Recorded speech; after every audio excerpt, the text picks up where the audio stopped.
Alrighty, I am settled in now, so let's see about getting this started up.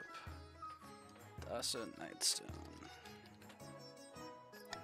King Dasso. Play on Twitch.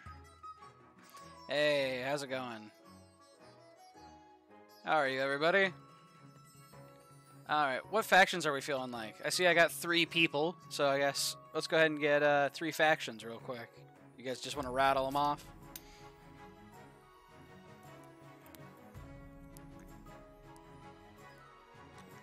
North, okay. North, east. Alright. T-Ziton, you got any input for us here? Is there a random function? Yeah, I'll just wiggle my mouse and... Okay, there we go.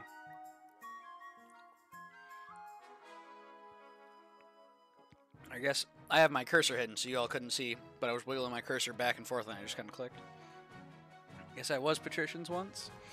It's not necessarily where you'll end up this time, but let's go ahead and get this set up. So, since this is a new dynasty, players who own the game can type join region in Twitch chat to join a specific region. Since we're in the setup phase. So if you have the, if you own the game, you can target which region you'd like to be in.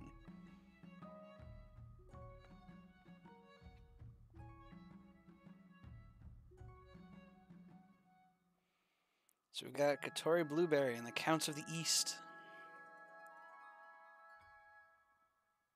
Patrician Glenn... Ooh. Chief Glenn 149.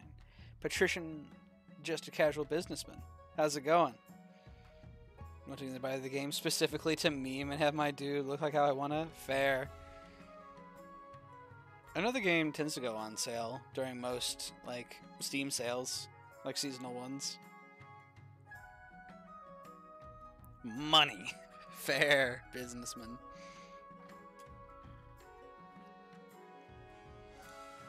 Money is fair. Also, let me go ahead and get chat moved back over to the other side. There we go.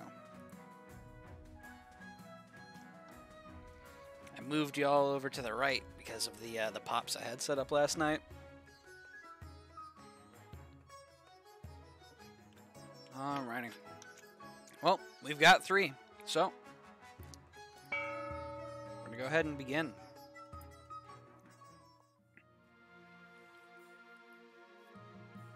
Alright, let's meet the council. Now that you're the king, your first duty is to meet with the Council of Nobles. Your nobles hail from all across the kingdom, the wintry north, the desolate east, and of course, the wealthy coast. Introduce yourself to the chiefs of the north. Chief Glenn 149. Good luck in the days ahead, your highness. You'll need it, dealing with us lot. Counts of the east. Count Katori Blueberry.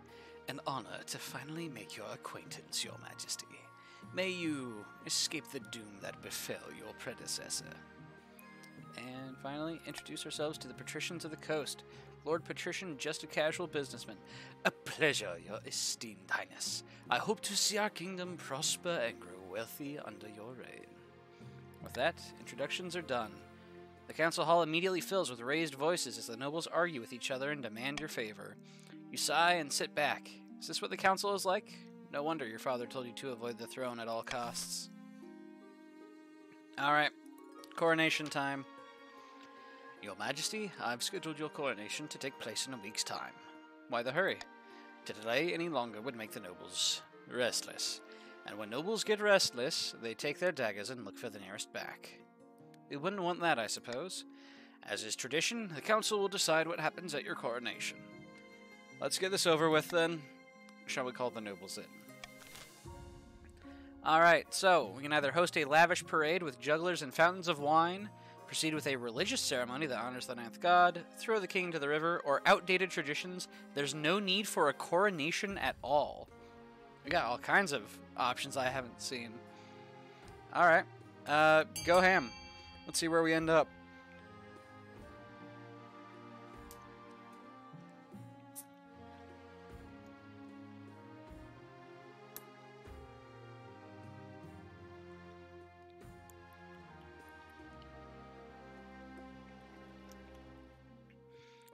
So far, we've got religious ceremony that honors the ninth god and throw the king in the river.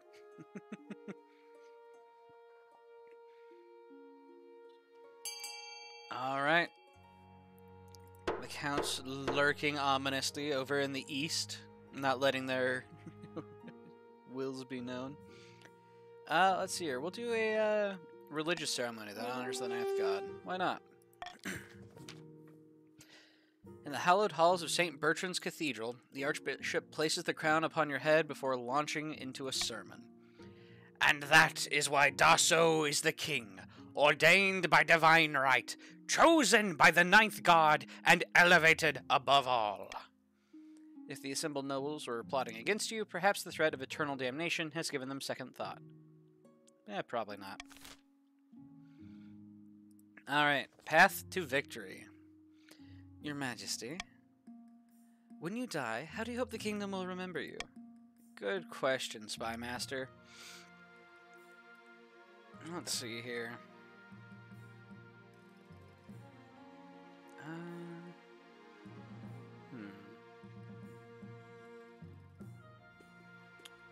Ooh, this one's actually tough. As the father of the nation. We'll go with that. Interesting. Are you concerned for the welfare of the commoners? Or are you just hoping for a favorable passage in the history books? I suggest over the next few years you focus on improving the kingdom's overall farming as much as possible. Once you have an heir, I will return to discuss how your ambition is progressing. Good luck, Your Majesty. Alrighty. End of the season. Scheme, Chiefs. Loomy of the Glen 149 clan, well-known northern rascal, stands precariously on a longhouse crossbeam, spitting as they speak. Chiefs of the North, we all know that I should be on the throne, not this imposter King Dasso. How do we make that happen? So, Chiefs, what is your plan to overthrow the king? Options are Doppelganger, Prophecy, or Hornblower.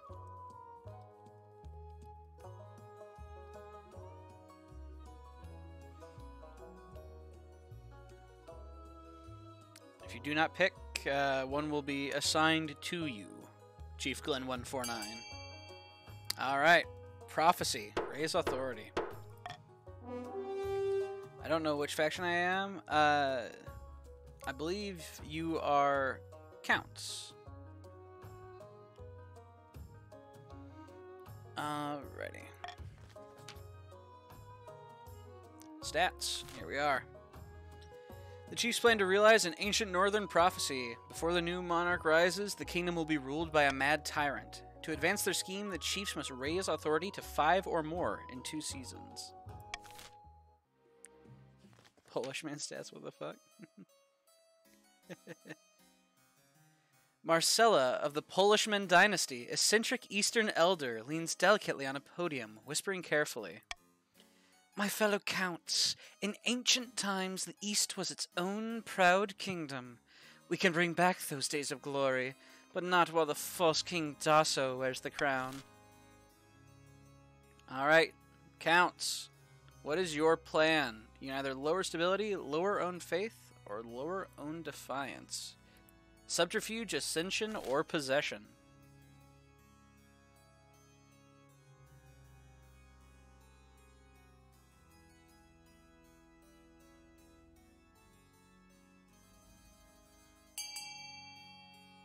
Alrighty.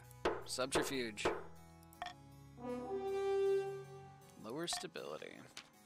The counts plan to replace the king's advisors with their own agents. First, they must prove they're doing a bad job. To advance their scheme, the counts must lower stability to 4 or less in 3 seasons. Scheme for the patricians.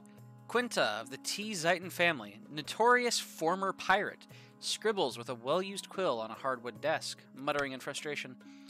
Fellow patricians of the coast, my claim to the throne is far more legitimate than that of King Dasso. Something must be done. Alright, patricians, what is the plan? Your options are sorcery, intimidation, or monopoly.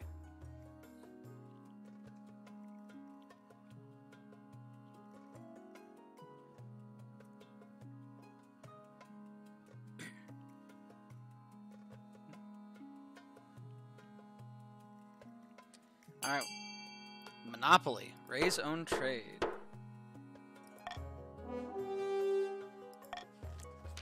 The patricians plan to privatize this entire damn kingdom. First, they must build up their industry. To advance their scheme, the patricians must raise their trade to 5 or more in 4 seasons. Okay.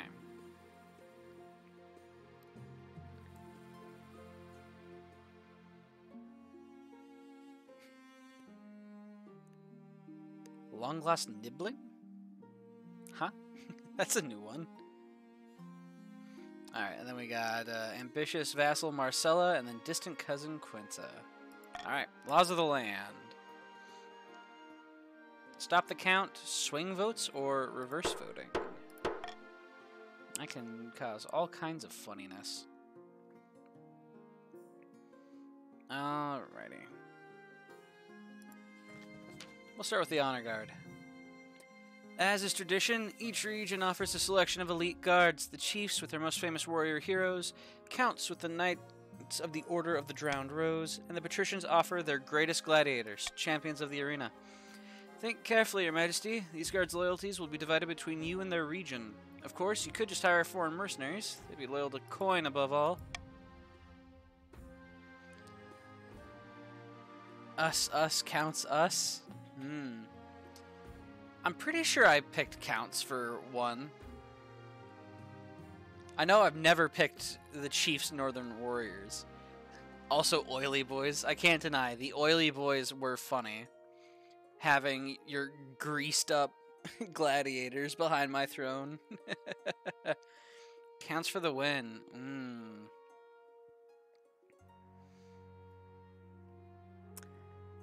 We have a lot of beer. Ooh. Glenn makes a compelling argument for the Northern Warriors. Wait, you have a lot of beer? Or are you going to drink all of mine? There is a big difference here with your Northern Warriors. I'm a different TBH. Capitalism. We have. Oh.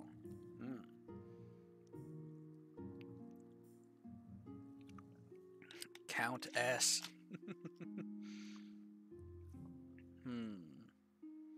Baroness. Alright, I have made my decision. We shall have the Eastern Knights. I'll make the arrangements at once. The knights arrive a few weeks later. They are all extremely pale and extremely polite. The commander introduces herself with a florid bow, before reading out a poem she's written for the occasion. You can count on... Okay. Alright, I'm never helping the counts again. You can count on us. Shame on you, Katori. Speaking of which, Count Katori Blueberry. Your Majesty, a forest on my land has been completely overrun by giant spiders. Some are as big as horses. The trees are shrouded in webs, and travelers are going missing. We must put a stop to this. So our options are send in the army to wipe them out, burn it with fire, put a bounty on giant spider legs, or we must learn to coexist with giant spiders. Never helping the counts again until I promise to let you ascend. I can't deny. Could be fun. Let's see here.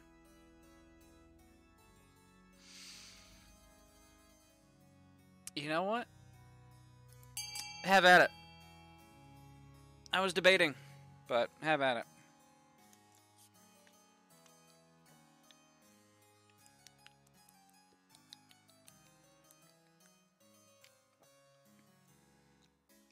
Oh, good lord. We're going to learn to coexist with giant spiders, huh? Is that your plan? Oh boy. What could go wrong? Alright. Must learn to coexist with giant spiders. Coexist! They're monsters, mandibles dripping with venom, snatching merchants off the roads and stringing them up to suck them dry. Perhaps we can change that. By the blood of the dead, these are arachnids! We don't get far with diplomacy. You send your Chancellor to Quail University. Perhaps the scholars have some ideas on how you and the spiders can coexist peacefully. Okay. Lord Patrician T. Zeiton. Your esteemed highness, those damned chiefs are up to their old tricks. Chief Glenn 149 has been leading his warriors on raids into my lands. Nobody was hurt, but they shook down my peasants for petty coin and stole lemons straight from my finest groves. To quote Mountain Blade, both Bannerlord and Warband, it's almost harvesting season. Chief Glenn 149. How dare you! Accuse me of something like that again, and it's my axe you'll answer to. Your greatness, I have no idea what Lord Patrician T. Zeiton is talking about. Maybe he's had too much wine, eh? So we can either order Chief Glenn 149 to compensate Lord Patrician T. Zeiton for the stolen goods, send the Spy Master to investigate these claims, or tell Lord Patrician T. Zeiton to bring proof when making accusations. Ooh.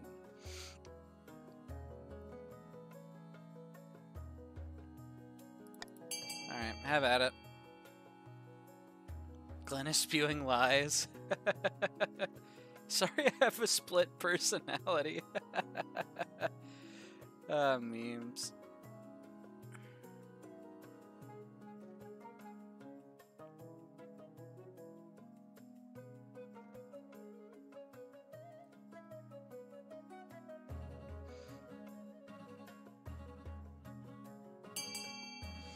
Alright. So, voting is closed. The winning option is B. 0 nobles voted for. Send the Spy Master to investigate these claims.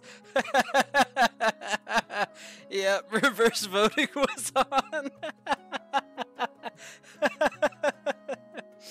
I may have done a little sneaky. I'm insulted that the council doesn't believe me. And I'm insulted that the council doesn't believe me. You send the Spy Master to see if Lord Patrician T. Zeiton's accusations hold water, but the northern border is distant. It'll be a few weeks before she gets back. You monster. I love reverse voting. Anyway, auction time. Alright, for those who might just be tuning in, you can use !fund, then the letter of the building you would like to fund, and then the amount you would like to give. So, for example, fund A 300 type deal, if you wanted to go that way. Alright, let's start the auction.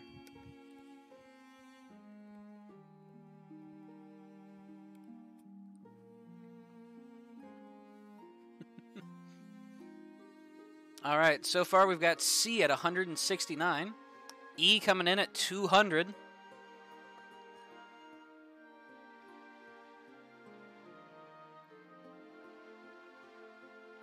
one of the 2 highest funded buildings get built. So far we're at 769 versus 200. Ooh, we got B coming in with 500 funding.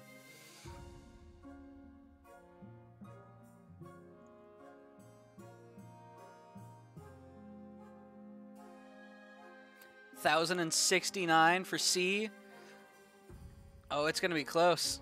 7, 6, 5, 4, 3, 2, 1. All right, auction's closed. So the building's being built. We've got the Grand Bazaar and the prison. All right. Oh boy. Finding a spouse. In the twisty passages of your castle, you can avoid your advisors, the nobles, even the Spy Master. But there's one person you can't avoid. Your mother. Why haven't you found a spouse yet? It's been almost a year. I've been busy, Mom. You'd better find the time. Don't worry. I'll take the liberty of finding eligible candidates. What's your preference? Men, women, or do you not mind? Any. Excellent. I'll send out messengers to the most influential noble families in the kingdom. Let's see what they have to offer. Woman. Wandering Bard. Your Majesty, a traveling bard. She says she has come to compose a song for you. Not just any bard, Your Highness. The best in all the land. Sally Six Fingers, they call me. I have no time for this. But But you haven't heard the verse I've been working on. You roll your eyes at the palace watch, drag the bard away. They never learn. Rebel if not a woman. Damn.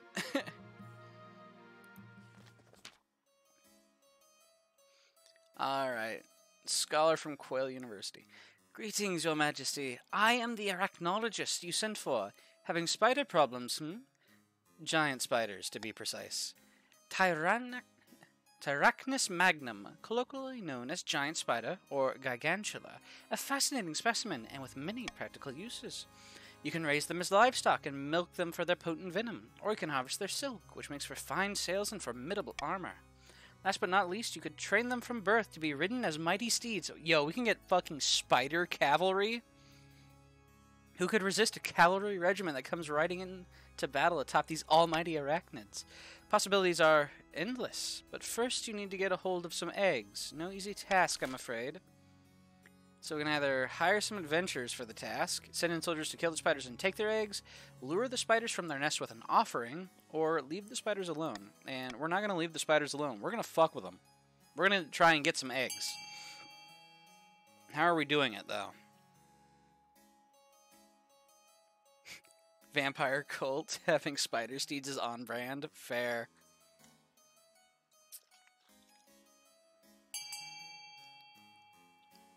Alrighty. Looks like we are hiring some adventurers for the task. Send an urgent message to the Adventurers Guild.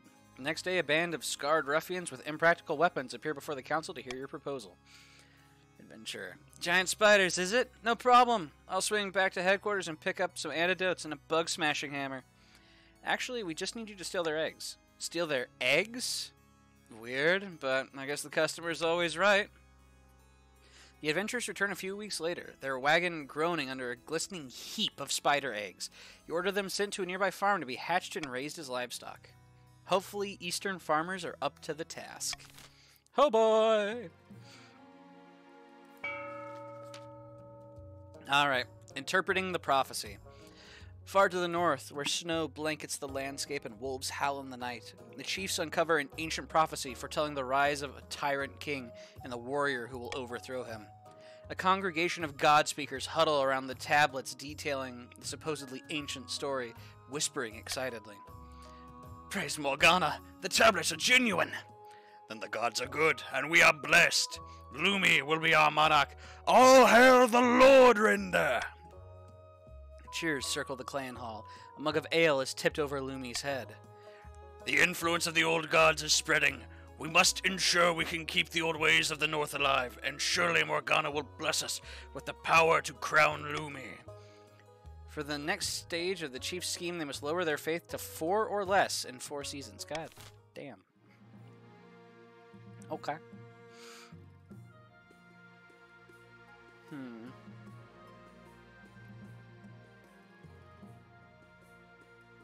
Alright, so we've got a trade bonus here. Tax the North. Don't tax us, please. Count's begging for mercy. We could tax the North, because they are doing pretty well off at the moment, seeing as they're about to hit stage 3 already. They're already set up for it. Bribe us? I don't know. Kind of asking for a lot here, Counts. You want to be the honor guard? You want bribes? Cruel everyone? Ooh, cruel everyone. That could be funny. It would make the treasury nice and fat. Please, we can be trusted. Can I trust you? He's too casual. This is unfair. I'm one person. I don't know. You might be one person, but you're also going immediately into the final stage of your scheme, just about.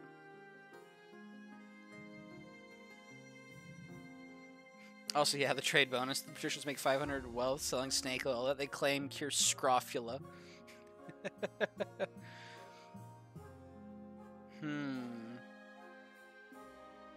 Let's see here. We'll go ahead and keep you all on the standard tax. We won't tax you too heavily, but I'm not bribing you either.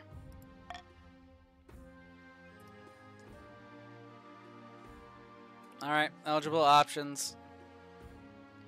I found 3 potential matches for you, 1 eligible young candidate from each of the kingdom's 3 regions. Choose wisely, you'll be securing a powerful alliance. Yes, I know. Your end leads you to the Great Hall, where she's arranged 3 portraits on easels. For now, each is covered by a cloth. Wait, I don't even get to meet them? There's no time for sentiment, you just need a match that befits your station and suits your political needs. She whisks away the cloth from the first portrait. This is Kestrid, firstborn daughter of the Northern Glen 149 clan. Apparently she can be a little shy with strangers, but I'm sure she's wonderful when she comes out of her shell. Always got her nose in a book, from what I've heard. Had a bit of controversy a while back when her clan hall burned down. Apparently her peasants were to blame. I can see the appeal. Long live the king. I'm going to hold you to that. This is Alistair, the oldest son of the Eastern Polishman dynasty. According to the counts, he's a little naive, but that may just be compared to the other ruthlessness of the Eastern courts. He had a laboratory installed in his castle and spends most of his time there, conducting bizarre experiments. He got in some trouble with the Inquisition a while ago, but it didn't come to anything. Don't choose him, that'll be gay.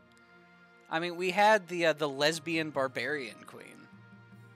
He's an interesting candidate. And finally, from the coast, we have Julian, the wealthy heir to the Lord Patrician Just a Casual Businessman estate. He's always getting himself into trouble for some reason or another. His interests are typical of the coast. Money, money, money, and making more of it. And apparently, he has a dark side, though I don't know much more about that. Don't choose him, that'll be gay. Choose man means revolt, I see. Like the sound? Alright, so what do you think? Of course, by picking a candidate, you'll anger the other regions, but you'll gain a lifelong alliance. Well, let's see here.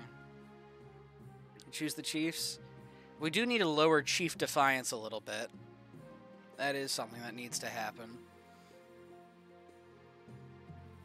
And then, admittedly, we could also do with lowering, like, coastal. God, is it gonna raise other? Okay, yeah, it will raise other defiances. Tame the North. Yeah, we gotta tame the North. Excellent. I'll make the arranges. Who cares about Pats? I seem to recall getting overthrown at one point by a rebellion. I'm not sure if it was patricians. I think it might have been patricians. They got me in a revolt because the High Inquisitor insisted that I didn't need an honor guard and I just needed to have faith in the Ninth. And I believed them. And so, 900 gold later, I took a dagger to the shoulder. Unusual request. Lord Patrician, just a casual businessman. Your esteemed highness, I recently arranged for the petrified bones of a long-dead giant to be imported to the coast from the north. I'm seeking your blessing to hold a spice festival in its ribcage. Excuse me? A dead giant? Your Majesty, this is blasphemous! In the north, we believe the giants are the children of the gods. To dig one up, take it from its homeland, and profane its remains. It must not be done. It was the other game. It was actually the north. Ah, fair. So we can either give permission for the festival to go ahead, order Lord Patrician, just a casual businessman, to return the dead giant to its homeland, or send golden gifts to the chiefs to smooth over their objections. Yeah. We can, I think we can sort this out.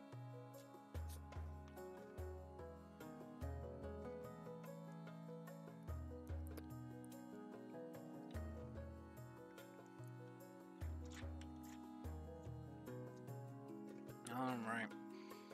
What are the patricians thinking, I wonder? Lord Patrician T. Zayton. And, alright, it is unanimous. Patricians. We'll send golden gifts to the chiefs to help smooth over their objections.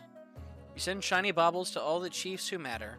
The most zealous believers in the old gods grumble, but their more pragmatic peers promise to keep things calm.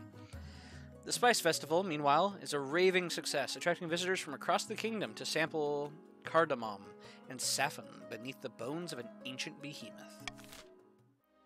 Cool. Corroboration. The Spy Master has finally returned from investigating Lord Patrician T. Zayton's claims of raids on his lands. No doubt about it, Your Majesty. Lord Patrician T. Zayton was telling the truth. Multiple eyewitnesses saw Chief Glenn 149 leading his warriors across the land, looting and pillaging. Ha! See? I told you! I demand justice! Aye, you caught me. But I was just keeping the old ways alive. Nobody got hurt, and I only stole a few lemons. What's the harm in that? It's almost harvesting season.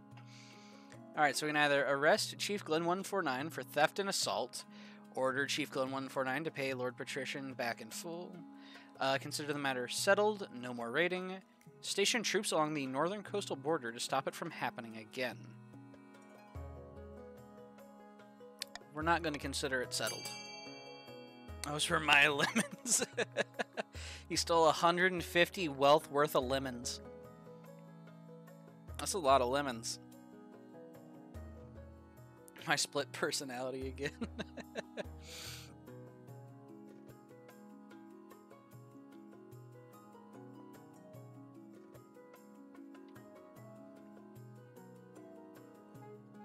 And Chief Glenn 149 not putting in his vote. Oh, there it is.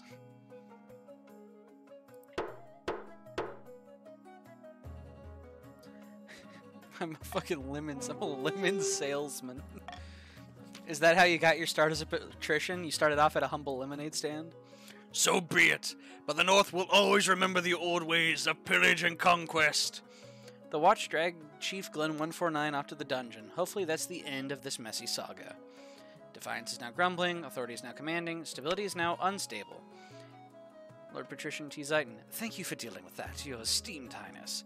It's a shame we must live with these uncivilized pagans in our kingdom. Ooh, harsh words. Okay. Chief Glenn 149 has been imprisoned. Glenn 149 II has joined the council. And Defiance is now grumbling up in the north.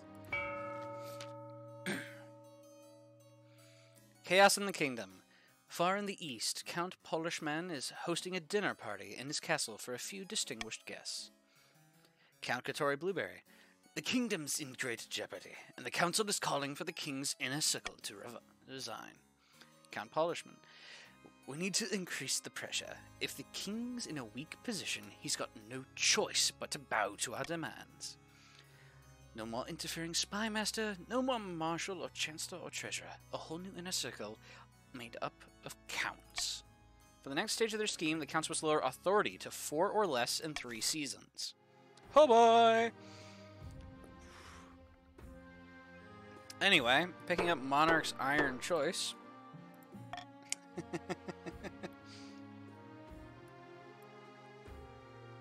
Royal Wedding. Your wedding to Kestrid is, naturally, the talk of the kingdom. Nobles and peasants alike travel from across the realm to attend. For a week and a day, the capital is one giant party. It feels like you're the only one not taking part. Instead, you're getting ready for the ceremony. Soon enough, you're standing in St. Bertrand's Cathedral with Kestrid at your side. Do you take this woman as your lawfully wedded wife? I do. Then I pronounce you king and wife. After the wedding, of course, there's a feast, and after the feast, a dance. Your new wife Kestrid turns bright red every time a toast is called in her honor. By the time you find yourself alone with Kestrid, it's past midnight and you've never felt more tired. Hello? This is awkward, isn't it? I'm sorry. You both lapse into strained silence. Kestrid gulps back her wine. So tell me about yourself. Not much to tell, really. I like to read. Sorry, I know that's boring. She lapses into silence again. All attempts to get her to talk more prove fruitless, and eventually she makes her excuses and heads to the spare bedchamber. Damn it! Ah! Rip. Fair enough. A sacrificed priest. Archbishop. Your Majesty, I bring grave news. A missionary went up north to bring the true faith to those pagans, but last week he was found dead on the outskirts of a remote village. May he rest in peace. Got lost in the snow? No, Your Majesty. Sacrificed in a devilish ritual to one of the awful pagan gods. He was found draped across a stone altar with antlers embedded in his head. We must send an inquisitor to the village and root out the killers. So, let the matter lie, send a lone inquisitor to investigate the missionary's death, Or we can send an entire team of inquisitors and a squad of soldiers, or order the chiefs to bring the murderers to justice. We're not going to let the matter lie. So, up to you all.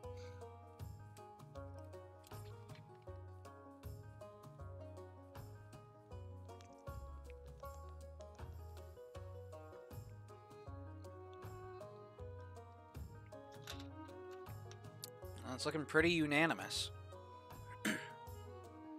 So far, anyway.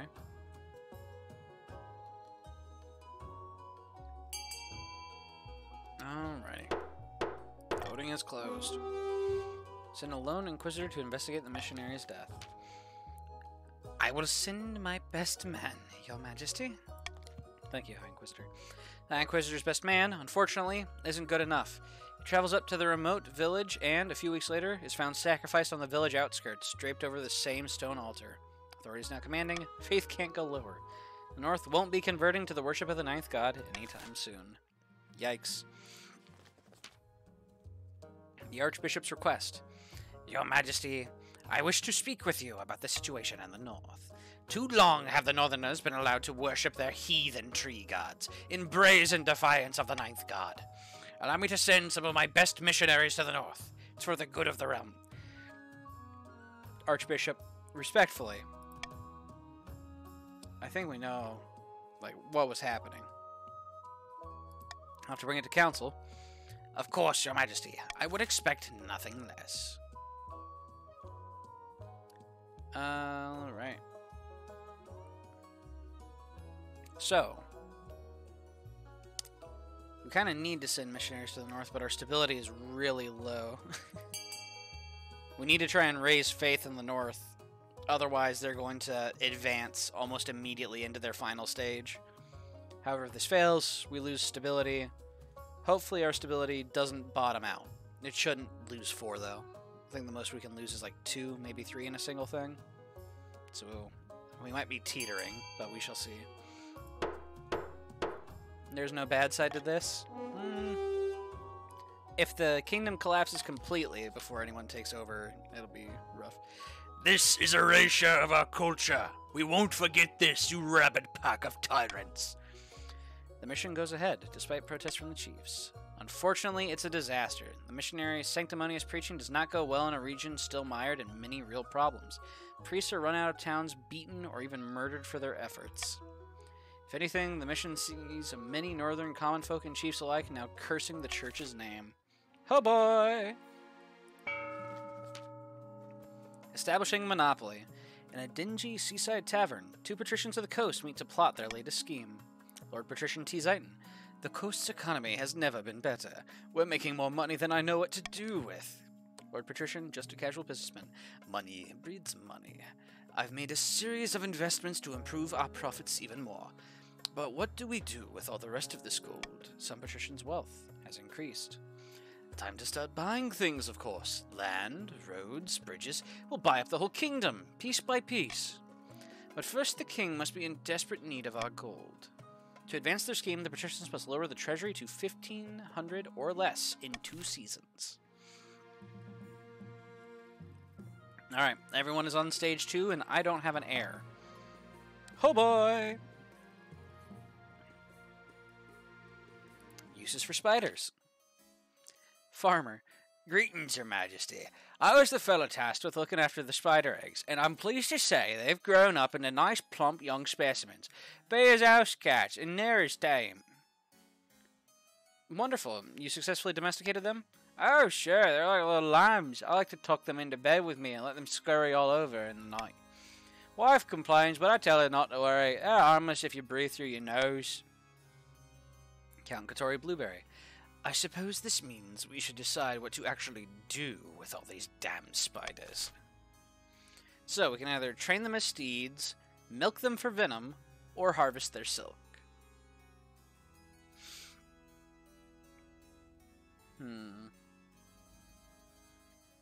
Let's see here.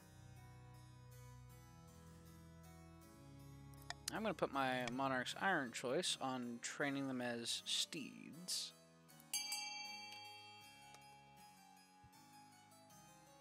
We'll see how this impacts things.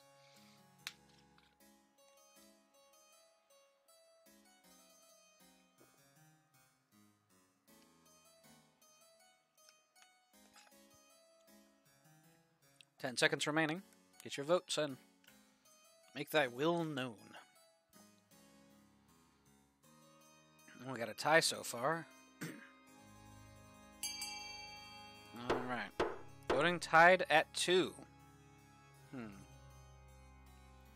Well, I have the option to raise my farming, which is ultimately my goal, so we are going to milk them for venom. My goal is to raise farming. You order the spiders sent back to the farms and regularly milked for their venom. The poison is a formidable pesticide. It also has a calmative effect in microdoses, as well as obvious military applications in macrodoses.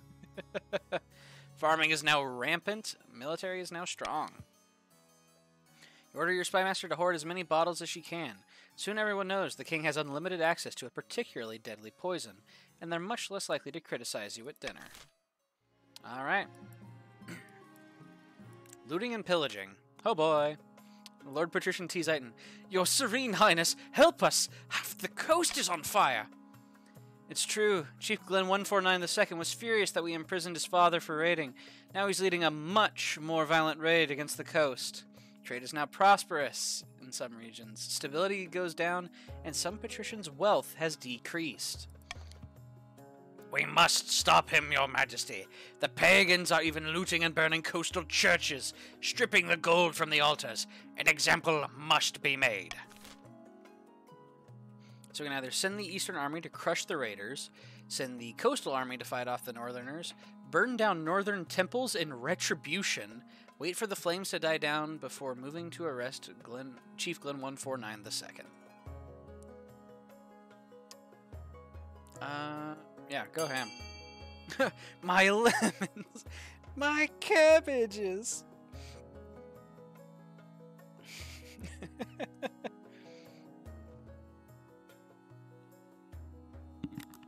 Do what you will.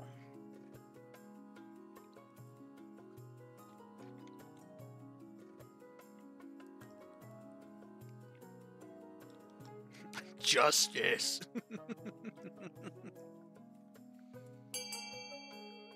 Alright. Voting is closed. Wait for the flames to die down before moving to arrest Chief Glenn 149 II. By the time the Northern warriors cross back over the border, weighed down by loot, the coast is devastated. Several churches have been reduced to matchsticks. Faith goes down to agnostic. Some chiefs' wealth has increased. Naturally, the North sees this as a triumph of the old gods over the Ninth, and all the extra treasure doesn't hurt morale either. When the marshal arrives to arrest Chief Glenn 149 II, he puts up a hell of a fight. You'll never take me alive, you bastards! Voltor, lend me your strength! Ah! By the time he dies in a hail of arrows, a dozen members of the city watch lie dead at his feet. The other nobles whisper that you should have stamped out the raid earlier, before the loot could be returned to the north. Now it's too late. The money has been hidden around the north, and can't be recovered. Chief Glenn 149 II has died. Glenn 149 III has joined the council.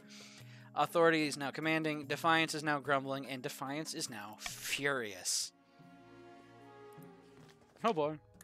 A treasure hoard. Man, I wonder where this could have come from, Chief Glenn 149 III. Your Majesty, I've received a letter from Chief Glenn 149 III. There's trouble brewing. Oh no, what's happened? It's serious. An insurrection. It all started when the peasants got hungry. They've surrounded Chief Glenn 149 III's longhouse and are demanding he give up his riches. Does he have riches to give up? According to the peasants, his great-great-great-grandfather was quite a collector of antiques. He asked the council to send aid. So we can either gather northern forces to remove the peasants, make Chief Glenn 149 III pay the peasants to leave, or give Chief Glenn 149 III money he needs to pay the peasants. And no, we're not bailing him out. He's either going to pay, or he's going to have to send in his military to put him down.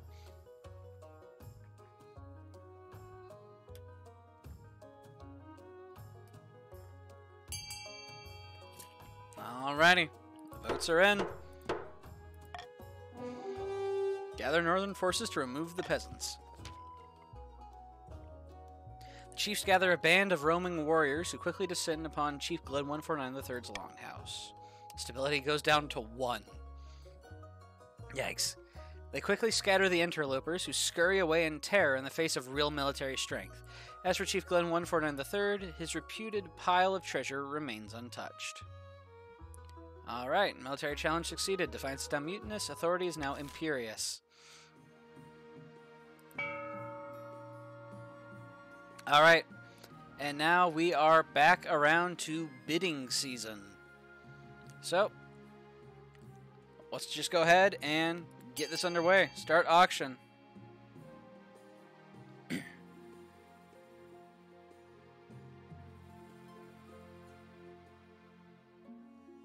got 31 coming in for D. 100 more coming in for D.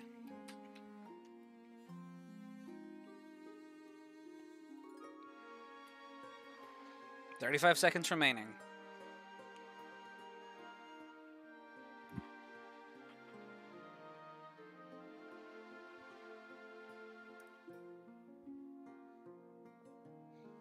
Ooh, B coming in with 550. We got 20 seconds left.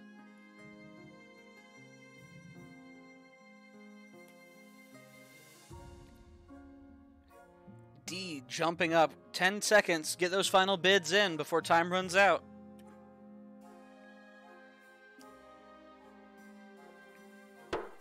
All right, time's up.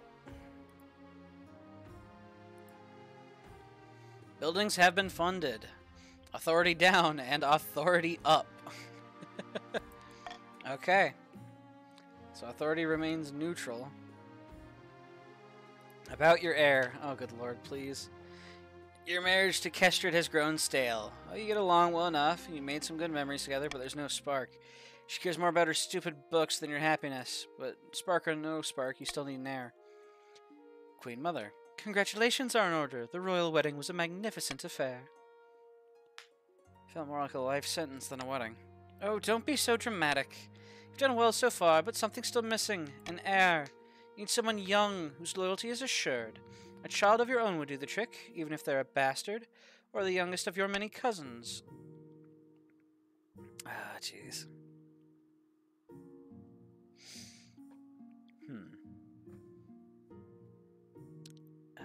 Let's see here. Could go for like a cousin, maybe, because I don't want this to take a while, I guess. Let's see here. If I go for a bastard, that'd probably tank stability, and I can't do that. Make the youngest cousin my heir. Isn't one of the people trying to overthrow me a distant cousin? I think one of the patricians, the patrician person. I'll make my youngest cousin my heir. Of course, an entirely sensible idea. I'll make the arrangements at once. Pagan prophecies. Hello, cousin. Bowling? High Inquisitor. The Northern Chief's God Speakers have uncovered an ancient prophecy. Let me guess, you think it's all fake? Of course it's fake! Nothing those pagan gods have ever said or done is real. This is but one of countless myths used to justify the behavior of immature heathens. Spymaster. What she means to say is the chiefs plan to use the prophecy to justify unseating you. True or not, many northerners believe it. No ninth above. Quite.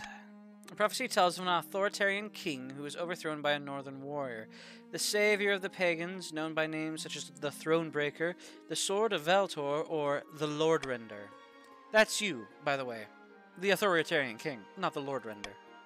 The prophecy calls for the collapse and death of all false gods, including the ninth, whom Nelkis will lead into a bubbling cauldron disguised as a magical pond.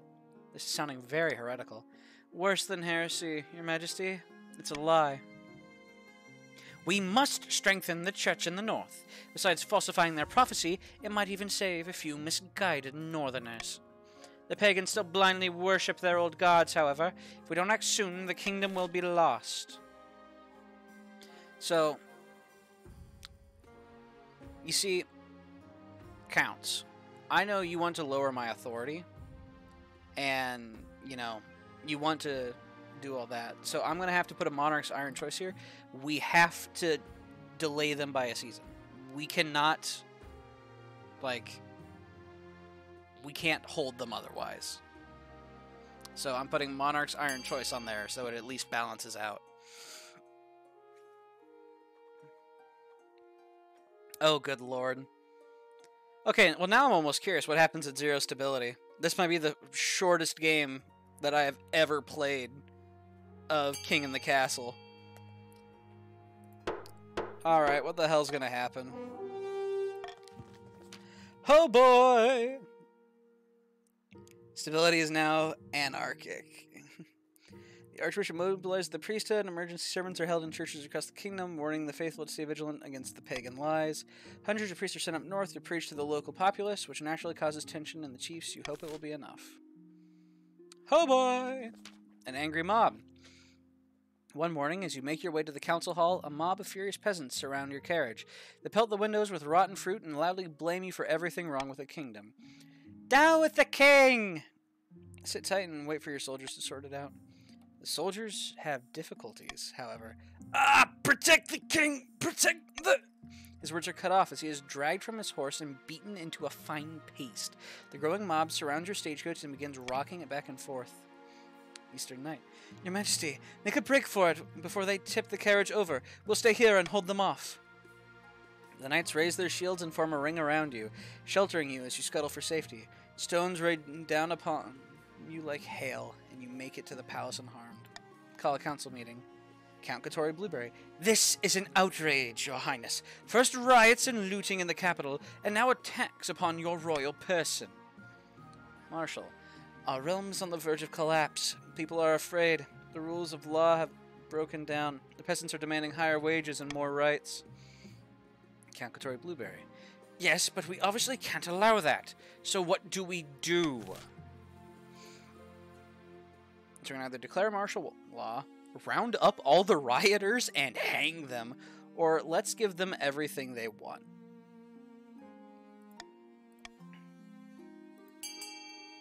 Up to you.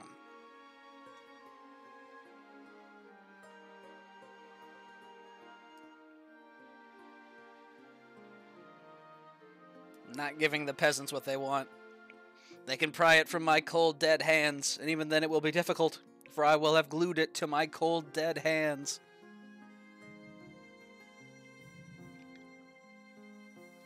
%10 for the win. Oh, good lord. Yeah, there is a 10% chance that... Oh boy. Hang the rioters. Authority challenge succeeded, thank goodness. Your soldiers face heavy resistance from the rioters, and hundreds of your troops are killed. Others desert to avoid fighting their own fellow citizens.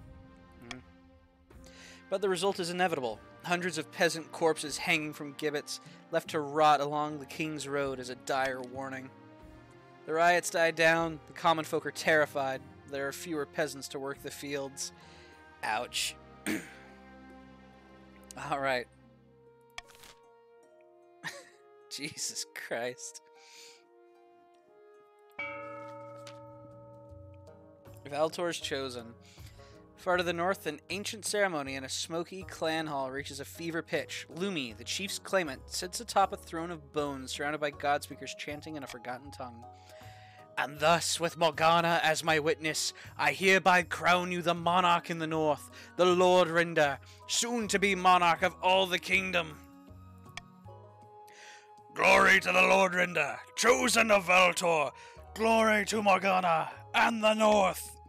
The assembled chiefs roar in chorus with each other. Steins are smashed against one another in celebration. Now we must bring down the false king in the south and fulfill the prophecy. The only question is how. So, chiefs, you can either lure the king to the north and sacrifice him in a pagan ritual, lower own defiance, or sacrifice thousands of goats to the old gods and call upon them to intervene, raise own farming. What's it going to be, chiefs? I suppose Chief Glenn 149 the Third. The original rotting in my dungeons, and the second one dying in a hail of arrows. Raise own farming. Alright. So it will be. Send out the word. Every citizen of the land must provide a goat for the butchering. But first we drink in honor of the gods. More cheers erupt throughout the clan hall. Come morning, there will be a lot of work to do. Well, he's put a dent in my plans, because now I can't raise farming. They must raise their farming to at least 5.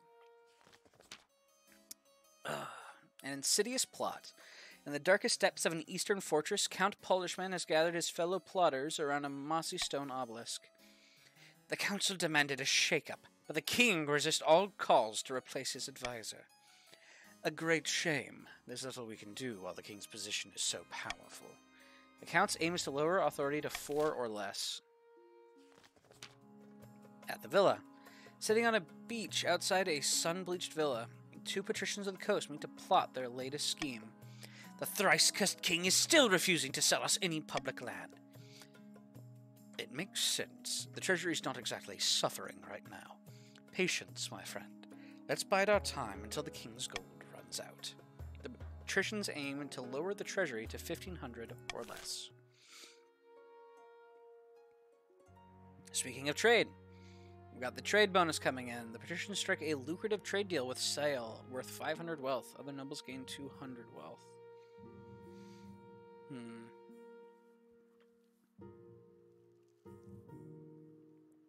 No taxi. You don't want to be taxed? And here I thought you'd be trying for a rebellion. Please don't tax us. Well, I can impose the common tax at the very least. I can't simply not tax you. Now then.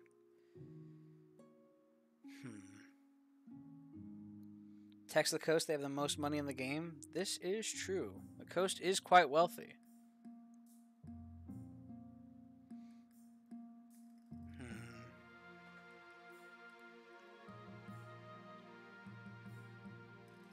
Chief stole our money. Bribe me and I'll start ravaging the northern fields like they did mine. Ooh.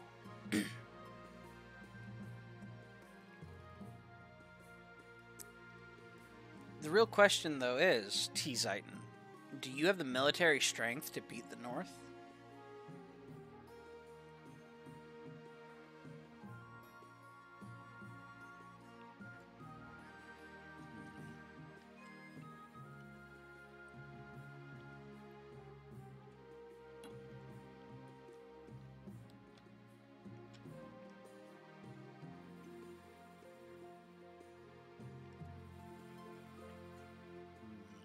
Alright, let's see here.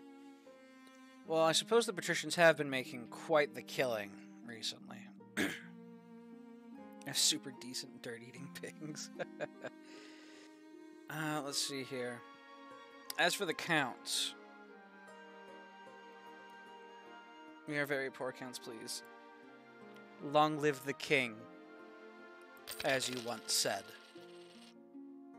I will not let it be easily forgotten. Long live the king, counts. Visit from the spy master. Long live the king and my sack of money. Your Majesty, I come to you with a sensitive matter. What is it? It's become clear that the Queen Consort Kestrid is utterly despised by the common folk. She can't appear in public without being mercilessly mocked. Unfortunately, appearing in public is the only thing your wife is really required to do. I'm afraid this doesn't surprise me. Your wife is northern, Your Majesty. She does not follow the doctrine of the Ninth. Instead, she worships the old gods. This might be tolerable to the common folk if she was discreet about it, but Kestrid has not made effort to hide her beliefs. I don't like to pry into your personal affairs, but if your wife's popularity continues to plummet, she could be at risk. Send for my wife immediately. We must discuss this. What is it, my dear? You need to be more discreet about your pagan beliefs. Oh, is that really necessary? I hoped you might stick up for me. Yeah, well, we're not having a kid together. I'm making my youngest cousin my heir. Don't question your husband. judging by your wife's expression, you're lucky there isn't a battle axe within easy reach. She storms from your chamber, slamming the door behind her. This is why my youngest cousin is my heir. Sometimes it doesn't always work out. Alright. Horror in the East. Count Polishman. Your Highness, a monster has been stalking my farms at night, smashing down the doors of cottages and feasting on the peasants inside. How many victims? Dozens, Your Grace, and only a few have survived the attacks. Survivors tell a garbled story about gleaming fangs amid a mountain of blood-soaked fur. So we either send the Count's army to deal with this abomination, offer a substantial bounty on the monster, or this is no concern of ours.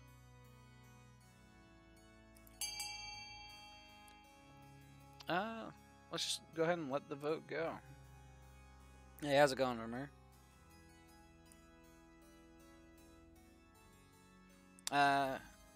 Hey, Arsenal's 1-1-0. Let's go.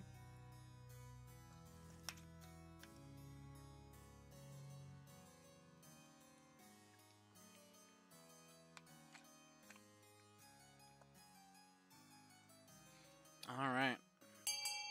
We're going to send the Count's army to deal with this abomination. Godspeed, Counts. 35%. Military challenge failed. The regiment marches in circles for weeks through swamps of mud, but fails to hunt down the elusive beast. When they return, many soldiers appear to have brought back some manner of disease from the bog. They're coughing, pale, and too weak to hold their swords. Meanwhile, the monster's attacks continue to menace the east. You hear reports that it no longer confines its attacks to the night time. Soon, peasants are too afraid to tend their crops, which lie rotting in the fields. Oh boy! A tasty invitation. Count Katori Blueberry. I don't mean to exaggerate, Your Majesty, but I believe I have pioneered the most incredible invention in the history of mankind. I was hosting a small party, playing cards with some old friends. I called for a servant to bring me something to eat that was both tasty and convenient, as my hands were occupied. What my servant brought me that evening will change the world forever, Your Majesty. Show me. Behold! He holds in the air a plate. Atop the plate are 2 slices of bread with a piece of meat wedged between them. It allows the hungry noble to consume 2 slices of bread plus meat all at once, saving valuable time. Meanwhile, the bread serves as an impregnable barrier, preventing one's hands from being besmirched by meaty juices. You're breathtaking! Naturally, since this is my invention, I propose we name it after me. In a few years' time, I expect everyone to be enjoying a nice Katori blueberry for lunch. But naturally, this innovation cannot be made available for free. Every time a Katori blueberry is consumed, I expect a small royalty payment. So either yes, give Katori Blueberry the royalties he deserves. No, Katori Blueberries are too delicious to be controlled. Katori Blueberry shall receive a one-time reward from the treasury instead, or the servant should be rewarded. What was his name again? No, you're breathtaking. Thank you, Vimmer.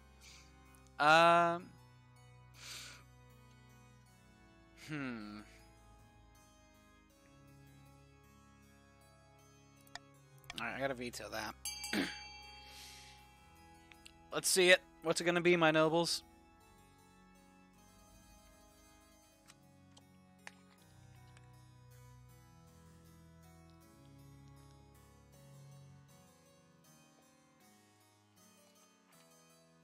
I'm sorry, T-Ziton. I can't afford to have my treasury drop so dangerously low. We literally bottomed out stability, and I had to hang hundreds of peasants.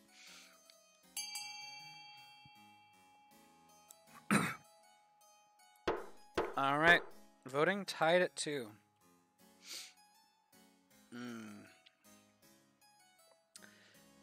Yes, we shall give Katori Blueberry the royalties he deserves. You did what? Our stability hit 0, which normally would end the game. But I instead hung hundreds of peasants to make an example out of them. As you do, you know. Count Katori Blueberry. Thank you, Your Highness. It's the least I deserve. Now to work on my next invention, edible playing cards. From that point forward, everyone is forced to pay a small fee to Katori Blueberry whenever they eat anything between 2 slices of bread. Count Katori Blueberry's wealth is increased.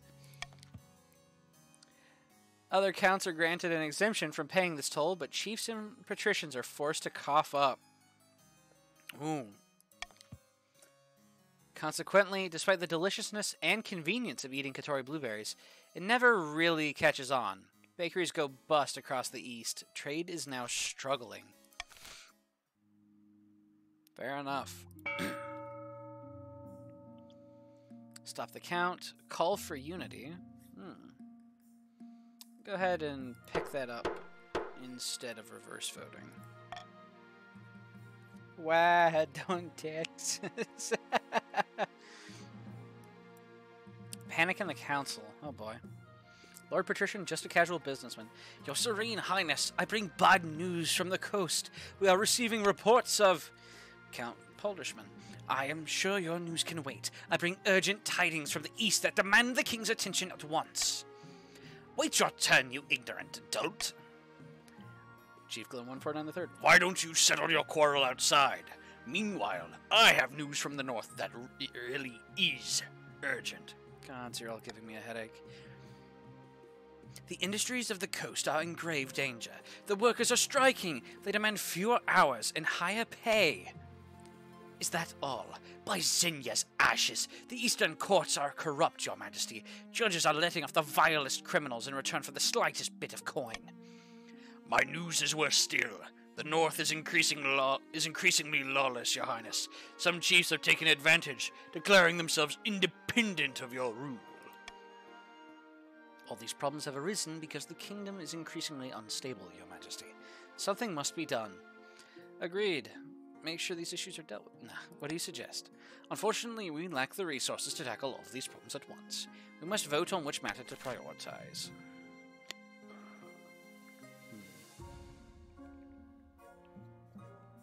Let's see here. You know, I can't even be mad at our problems in the coast. I hate modern work culture. Alright. I'm asking for a call to unity, everybody. I think what we need to do is bring some of these chiefs back into the fold. I think that is going to be our biggest concern here, because they are currently the most powerful military, and if their defiance goes any higher, they could rebel, and so they would be rebelling with the strongest military, and we cannot have that. So, in order to keep the chiefs in line, we need to vote for C.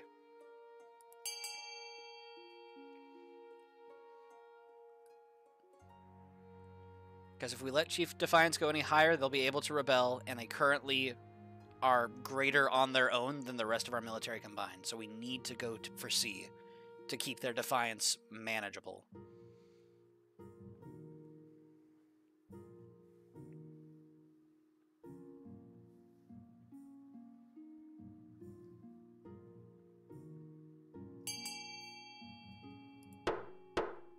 Alright. Send troops to bring the independent chiefs back into the kingdom. You order the chiefs to bring their independence-minded brethren back into the royal fold. The north is rocked by vicious battles. Thousands of loyal northern troops die in brutal sieges against mountain fortresses, but your victory is inevitable. The independent chiefs pledge fealty once more. Crisis in the north has been quashed, making the kingdom as a whole slightly more stable, but the nobles of the other regions feel like you're ignoring their problems. I understand that there are issues. They will be dealt with in due time. Irritating visitors. Chief Glen 149 III. Your Highness, I simply can't stand it any longer. I need you to do something.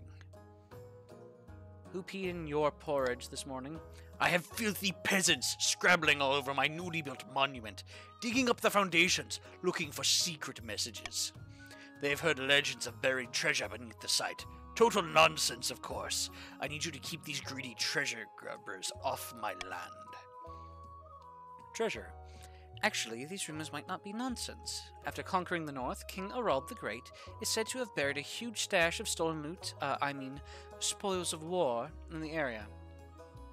Why would he waste some perfectly good gold by burying it? King Harold had plenty of cash by that point. Presumably, he meant to come back and dig it all up one day, but he went off to invade Kurth and got himself killed. Maybe this is an opportunity, though. What are you suggesting? We could search for the treasure ourselves. Send a team of diggers to take the place apart, brick by brick, and dig deep into the foundations. By the old gods, what are you saying? That would destroy the whole place. Jojo Brando, thank you for the follow. Alright, so our options are to take the building apart in search of treasure, place sentries around the monument to keep treasure hunters at bay, or dig up a fake treasure hoard to pretend the real gold has been found. Admittedly, digging up fake gold is tempting, because if we actually take the place apart, we're raising Northern Defiance, and we're in the same issue we were having previously. What's cooking in here? We have the chiefs on the final stage of their scheme. They just have to raise farming. The counts are currently biding their time. They are trying to lower authority to 4 or less, but I am desperately trying to maintain it so that way the chiefs don't rebel. And the patricians are trying to drive me bankrupt. Alright, that said, let's start the vote. Here's our noble list. Jojo Brando, you are with the counts.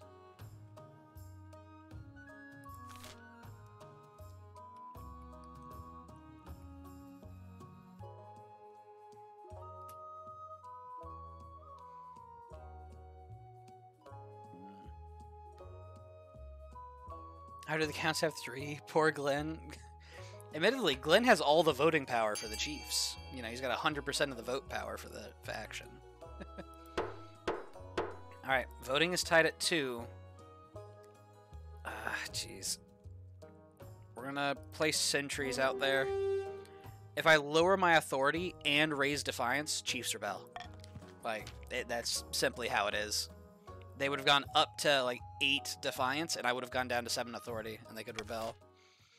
So right now, this is what I have to do to keep the Chiefs in line. Alright, a delicate matter. As usual, Kestrid has spent the day in her library, as far away from you as the palace walls allow. But after you've eaten your separate dinners, she approaches you looking worried but resolute. I've endured this so-called marriage as long as I could bear, but I simply can't do it anymore. Your greatness, it's time we part ways. I want a divorce. Thank the 9th, now we can stop pretending. Pretending? Gods be good, if you've been pretending, you haven't been doing it very well. You sided with the church against me when all I wanted was to honor my heritage. Morgana's breath, is that such a problem? This was never going to work. It's over now, for good or ill. I called for the Archbishop to witness the divorce ceremony. Yes, well, good evening, Your Majesty. I know this is awkward, but I'll ensure it goes as smoothly as possible. Does the Archbishop ever make things less awkward? I live to serve, Your Majesty. Alright, let's get this done, Your Majesty. We can't divorce. What will the nobles say? You had your chance, Dasso. What more is there to say? Can we just separate quietly? I do miss the north, but I need to be paid plenty of coin to set myself up. I need my comforts, after all. I'm not doing that. Divorce it is. Divorce be with you. Your marriage ended in divorce. Very well. You are now divorced in the eyes of the kingdom. Thank the 9th. Soon, Kestrid is ready to leave. I wish it had gone differently. Good luck with the kingdom, your greatness. Then she's gone, leaving you in the palace with no one but your honor guard, your huge household of servants, the palace watch, your inner circle of advisors. Practically alone. Oh boy. Word quickly gets out. The kingdom is shaken by the news. In the capital and beyond, everyone's gossiping about what happened. By the Starflayer, Your Highness, you rejected my dear Kestrid, my own blood. This is an outrage. Fuck me, man. Actually, she divorced me. That's not the point. I and my fellow chiefs worked hard to put a dowry together for poor Kestrid. Tailor her outfit, prepare the feast. Where was that dowry you mentioned? Now the marriage is dissolved, I petition the king to refund the cost of the wedding.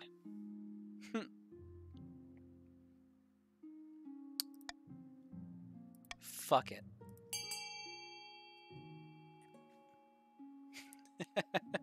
You know what?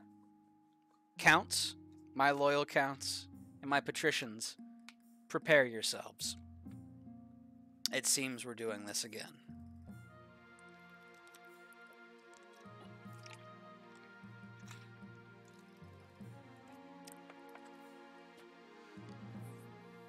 The king will hand nothing over. Difficult choice, yeah. Real big brain choices here.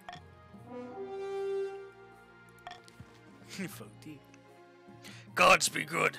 This is an insult, not just to my family, but to all chiefs. As anger grows in the north, you do hear whispers that some believe you are in the right for standing your ground. Hopefully your supporters went out. Meanwhile, Glenn 149 III is forced to put up Kistrid and his estate, which turns out to be a great expense. The servants hate having her back, but that's no longer your problem. Alright.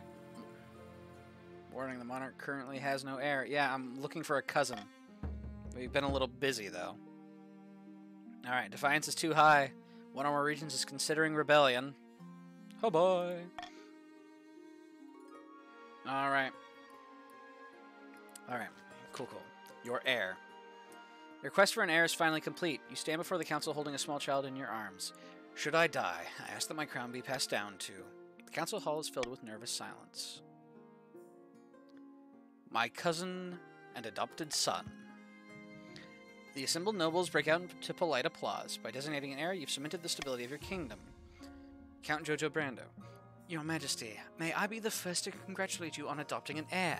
What is his name? Dasso II. How exquisite, Your Highness. I'm sure little Dasso II will grow up to be a chip off the old block. Congratulations on finding an heir. Now you just need to fulfill your ambition to win the game. Expect a visit from the Spy Master soon. Alright. The True Monster. Count Polishman. Remember when I came to you with word of a monster preying upon peasants in the east? It's difficult to forget. I have reason to believe that the culprit may be one of my fellow counts, Count Jojo Brando, to be precise.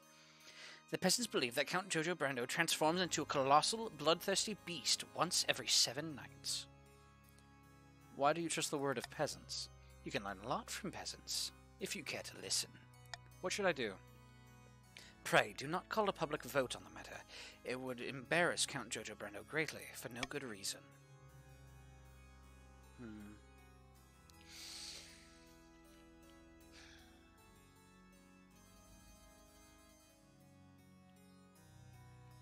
I'll send a message to Count Jojo Brando asking him to control himself. You receive a reply from Count Jojo Brando before the week is out. I can only apologize for my indiscretions. From now on, I will confine myself to the dungeon when I experience my little episodes. I appreciate you handling this matter privately. Who told you about my tomato soup parties? Okay. Well, the attacks do stop. Hopefully the matter is dealt with. Okay. Bad mushrooms. Chief Glenn 149 III. Bad news, Your Highness. The northern common folk are starving. Predictable, aye. But in their starvation, they have turned to foraging for ice mushrooms to survive. This particular variety is delicious and filling, but makes one very ill.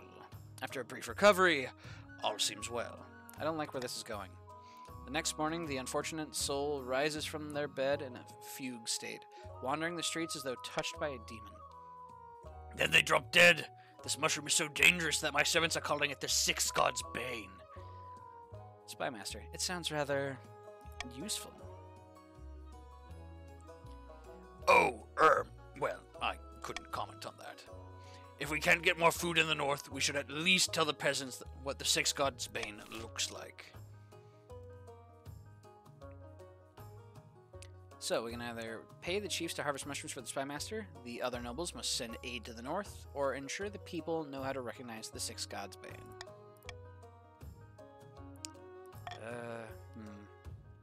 There's no way this spikes it by 3, right? There's no way that it spikes it by 3.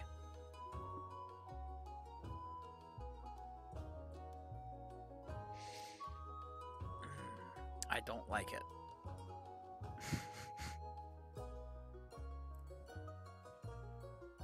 Alright, well, I don't want people voting for it. But if people are going to insist on voting for it, I'm going to make it help me some.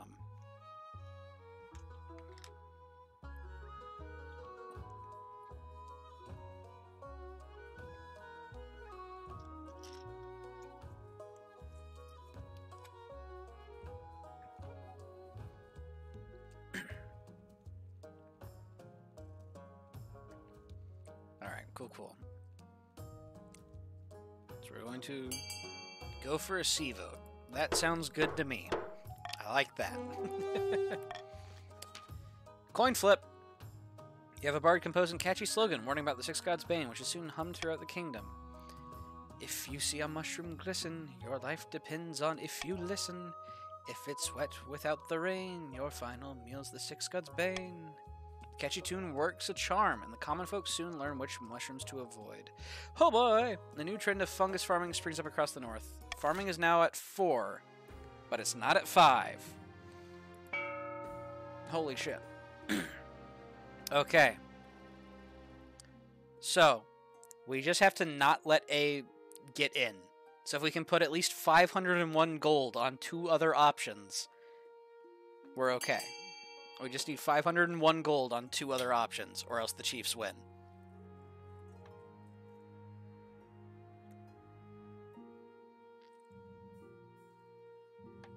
This is bullshit! This is wizard chess. Join as a chief if that's fine. We'll see where you end up, Vimer, if you want to. Join he. Alright, we now have to worry about 1,500, potentially. I'd say 1,500 expected here in 20 seconds or less on A. We need to fund other options, or else the Chiefs are going to win. 10 seconds. The aqueduct is being built. We need other things up there.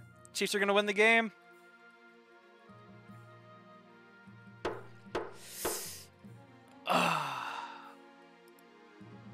Counts. Patricians. What happened? I was counting on you. Maybe broke, but it's worth it. Well, we didn't get rid of the farming. They got the farming. We didn't get another. We didn't get the other buildings. We needed 2 buildings to push it out. My vote went in legit a second too late. Why did you wait? All we had to do was overpower them with sheer money. Counts. Patricians, I trusted you. The storm comes. Over the past few months, you've noticed strange weather patterns. Flash floods, terrible storms, a lot of it.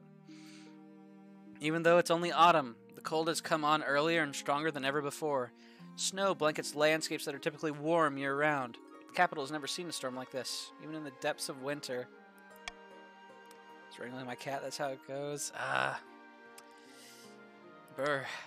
When your advisors finally assembled to discuss the blizzard, they each have differing opinions on the matter. Marshal, we need to secure what food we can for the palace, in case this gets any worse. Damn what the peasants say about tyranny. I'll take care of them if they try anything. Chancellor, we cannot set off the common folk in a time like this.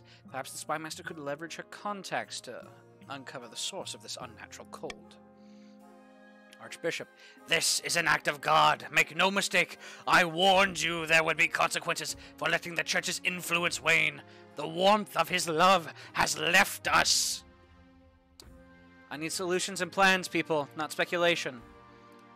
Our sincerest apologies, Your Majesty. I'm sure we have plenty of options to... Just then, a member of the watch rushes into the room, waving her arms around and screaming loudly. An army! An army from the north! More detail. Speak quickly. Horns blare in the distance. The deep, thunderous war horns of the chiefs. Your advisors look at each other in confusion, then dread. You sprint to the city battlements, your honor guard and advisors in tow. The wind howls, whipping snow into your eyes. A gigantic heathen army approaches. Northern warriors, scantily clad despite the cold, and hulking, beast-like monsters of various shapes and sizes. What are those beasts? But no one has time to answer before the horns sound again. The army surges forward, a guttural war cry on every chief's lips. We have to get you to safety, Your Highness. We're not prepared for an attack like this. The marshal grabs your hand and pulls you away from the wall. Moments later, you're trudging down muddy streets, trying not to lose her. But the city is filling with panicking peasants, and the blizzard is worsening. You can't see more than a few feet in front of you. Where are my honor guard? Your shouts are lost on the wind. Behind you, there's a deep, creaking groan as the capital's main gate collapses. You wander and shout until it seems the storm is turning you around on purpose. Inevitably, the northern warriors fill the streets. Chief Glenn 149 III is the first to find you, tired and muddy and completely alone. What do you want from me, you heathens? A terrifying roar is your only reply. It's the unmistakable form of a white werewolf towers over Chief Glenn 149 III. Likewise, the chief looks down on you with an almost bestial snarl. Chalith awaits, crooked king. He gestures flippantly. The beast barrels you to the ground with ease, eager to feast on its prey. The chiefs are victorious.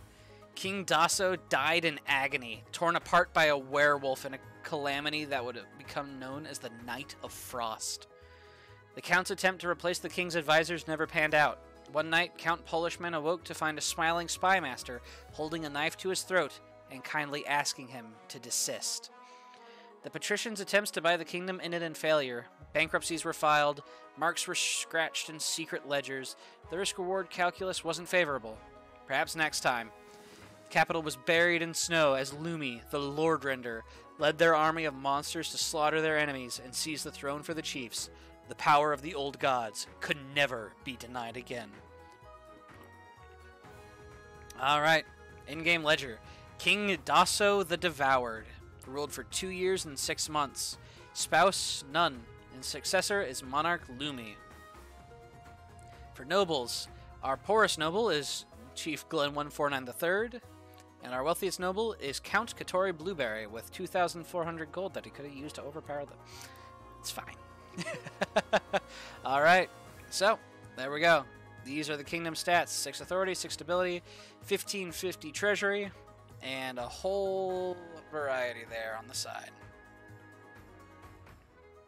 I believe you can continue the story further via some sort of ways. Yes, there is a continue mode. So I suppose for the since we've had this occur twice now, we could see how the continuation goes when a new monarch is on. I saved money at least. Fair enough, just a casual businessman. Alright, but I'm afraid I don't have time to do a second game today, as I do have another stream later today for Final Fantasy raiding. Be doing P7S with some of my raid mates. So, we'll be doing that around 9:30, so I don't want to get too wrapped up in a game, just in case we end up running long. So, for now, thank you so much, everybody, for watching, and I'll see about getting you all sent along on a raid, because I think that sounds like fun. So, let's see here. Who can we raid? Let's go ahead and raid... Doug sounds fun to raid. Let's do it.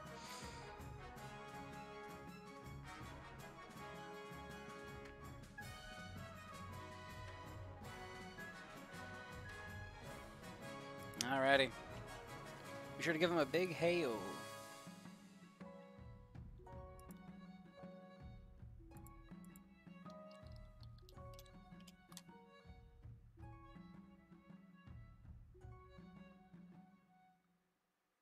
Across.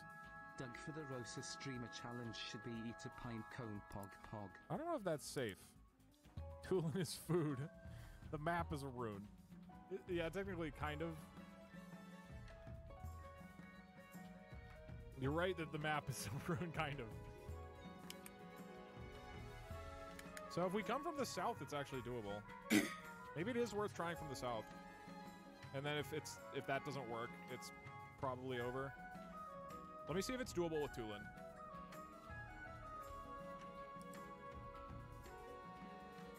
You ate paper and glue last week. There is a difference between eating paper and glue and eating an entire pine cone, just so you're aware.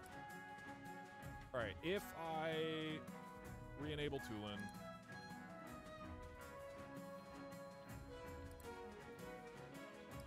and I'm going directly that way...